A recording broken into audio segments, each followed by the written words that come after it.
¿Qué tal, amigos? Bienvenidos a las charlas pastorales. Estamos en la temporada número 20, en el episodio número 3. Y estamos hablando de la alegría, del gozo, de la actitud que es distintivo o debería de ser distintivo de los cristianos. Decía alguien que dirigía la alabanza en nuestra congregación, por muchos años lo hizo y nos decía, ¿están contentos? Y nosotros decíamos, sí. Y luego decía, pues dígaselo a su cara. ¿Por qué? Porque tiene una cara de limón amargo y agrio, nos decía, ¿verdad? Y eso nos hacía reír, por supuesto. Ahora, déjenme decirles que estamos hablando de la alegría como una actitud que viene de parte de Dios. Todavía no he llegado a la alegría que debemos elegir. Estoy hablando ahorita de la alegría que viene de Dios y del Dios que es alegre. Ahora, ayer comencé dando como el primer tip, ¿verdad?, de lo que iba a hablar hoy sobre la ira de Dios. Fíjense que dentro de la naturaleza de Dios hay algo que se llama atributo. Los atributos de la naturaleza divina hay morales y hay naturales, ¿no? Y los atributos morales tienen que ver con la justicia. Dios es un Dios justo. Tiene que ver con la verdad. Dios es veraz. Los naturales tienen que ver con su poder y que todo lo sabe, está en todas partes, ¿verdad? Y todo eso, pero los morales tienen que ver también con su santidad, ¿verdad? Con la santidad que Él, ¿verdad?, tiene, porque Él es un Dios santo y Él es un Dios perfecto en cuanto a su carácter. Pero cuando hablamos acerca de la ira de Dios, fíjese que casi nunca dentro de la teología me acuerdo haber escuchado que uno de los atributos de la naturaleza moral de Dios era que era enojón. O sea, es bueno, bondadoso, es amoroso y todo esto, pero así como que era enojón, no. Pero como que me daban por hecho y me daban a entender, cuando aprendí todo esto y aprendí a conocer a Dios, de que si Dios es santo, Él aborrece lo no santo. O sea, aborrece la maldad.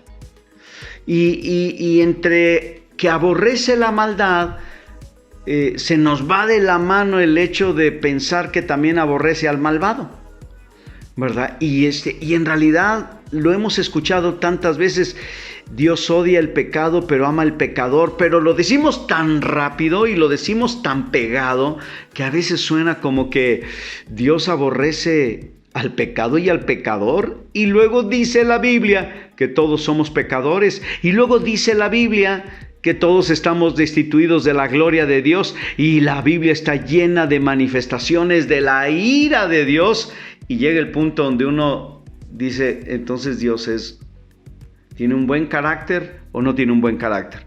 Es amoroso, pero tiene un carácter explosivo y lleno de ira y todo eso. Hay un texto en la Biblia que nos explica este asunto del enojo y de la ira de Dios. Porque déjeme decirle, pues sí lo tiene, tampoco lo vamos a negar. O sea, el Dios bueno que todos conocemos y la bondad de Dios no significa que sea lo único que Él tiene. Y Él también tiene el sentimiento del enojo. Jesucristo lo manifestó cuando llega al templo y encuentra a los mercaderes ahí, los cambistas y todos esos fraudulentos que estaban coludidos incluso con los de la religión, ¿verdad? Y todo eso para la venta de todo lo que vendían ahí, todo eso. Y pues termina volcándoles las mesas, ¿verdad? Y despachándolos ahí con unos látigos, ¿verdad? Y todo eso. Y pues sí se enojó, ¿verdad? Pero ¿cuánto tiempo? El enojo de Dios no dura para siempre. Dios no está enojado eternamente. Es pero fíjese que como nosotros sí podemos enojarnos permanentemente. Mire, yo conozco papás que están enojados con sus hijos. Y no se enojaron desde ayer hasta hoy. No. Desde que el muchacho cumplió 13 años hasta ahorita que tiene 22. O sea, ya lleva 9 años enojado con su hijo o con su hija. O sea, con un resentimiento, ¿verdad? Dios no es una persona que tiene resentimientos. Dios no es rencoroso. O sea, Él es un Dios pleno. El rencor te amarga. Dios no es amargado ni se amarga. O sea, Él es autosuficiente, se sabe manejar y sus sentimientos los tiene bajo control, pero sí se enoja. Entonces, pero este es el Dios perfecto que nosotros conocemos, porque déjame decirte, el enojo o la ira de Dios no es debilidad. No, si Dios es un Dios perfecto, ¿cómo va a ser su ira una debilidad? No sería tan perfecto. Entonces, la ira pertenece a su naturaleza, pero a final de cuentas, ¿verdad? Su ira no dura para siempre. Son momentos en los que a través o manifestando su pureza, su santidad, su perfección y su justicia, entonces Él tiene estas manifestaciones de su carácter que tienen que ver con la ira. Porque de alguna manera va a castigar a aquel que hace lo malo si no se arrepiente. Porque la Biblia dice que no tendrá ni dará por inocente al que hizo lo malo. Eso también dice la Biblia. Imagínate, tanto malvado, perverso, violador, secuestrador, narcotraficante, que es un perverso asesino y todo eso. Y que Dios le sonría y diga, ay, qué bonito mi hijo, me lo voy a llevar también al cielo. No. Pues ese Dios no es el Dios de la Biblia. Dios es un Dios justo. Pero también, ¿verdad? En su justicia, su ira dura un poquito. Mire, fíjese bien lo que dice la Biblia. Misericordioso y clemente es el Señor. ¿Dónde está? En la Biblia. ¿En qué texto de la Biblia? Y luego sigue diciendo, lento para la ira y grande en misericordia. Y va a decir, ¿dónde está? Bueno, este texto se lo voy a decir porque se lo tengo que decir, pero la verdad es esta, está en toda la Biblia. O sea, ese texto está en toda la Biblia y en toda la historia de la humanidad y en toda la historia de la iglesia y en toda tu historia. Porque Dios es lento para la ira y grande en misericordia. Así es nuestro Dios. Y luego dice, no contenderá para siempre, ni para siempre guardará el enojo. Ahí está. O sea, no estará enojado permanentemente. ¿Por qué? Porque su tarjeta de presentación es el gozo. Su estilo de vida tiene que ver con el gozo. Ahora sí, ya le voy a decir dónde está el texto de la Biblia.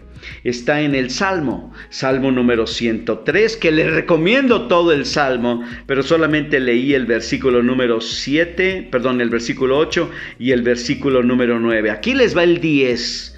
Y esta también es la historia de tu vida y la historia de mi vida. Fíjate bien. No ha hecho con nosotros conforme nuestras iniquidades. No, ya nos hubiera borrado del planeta. Ahora, dice aquí, ¿verdad? Ni nos ha pagado conforme nuestros pecados. Lo que hoy vivimos de la pandemia a nivel mundial es el resultado de una mala administración de la naturaleza y sí, también podemos decirlo de la siguiente manera. Es el resultado también de la maldad. Pero no es el resultado de la maldad de unos, sino es el resultado en general de la maldad. Por ejemplo, cuando el ser humano pecó, Adán y Eva, comiéndose el fruto prohibido, la consecuencia de comer el fruto fue la muerte. Y de esa fecha hasta ahorita nosotros morimos.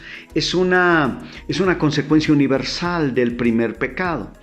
Pero ahora uno dice, si pecas, mueres, pero mueres espiritualmente porque significa que te separas de Dios. Entonces, la humanidad y la creación entera gime a causa de la maldad del ser humano. Y entonces hablamos del pecado universal o del pecado social que acarrea muchas consecuencias. Pero a pesar de todo, nosotros tenemos que reconocer que Dios no nos paga conforme nuestras iniquidades. Piense nada más.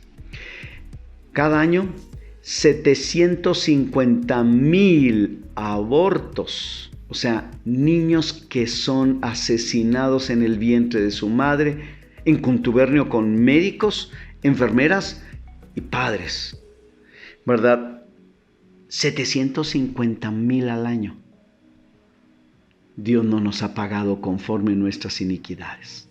No nos la acabamos. Eso nomás le estoy dando un solo dato. Piensa en todos los demás datos de la maldad, solamente del mexicano. Y entonces yo creo que Dios sigue siendo misericordioso y clemente, lento para la ira y grande en misericordia. Porque Dios es un Dios que primordialmente es un Dios feliz, contento, alegre. Nos vemos mañana en la siguiente charla pastoral. Dios te bendiga. Hasta mañana.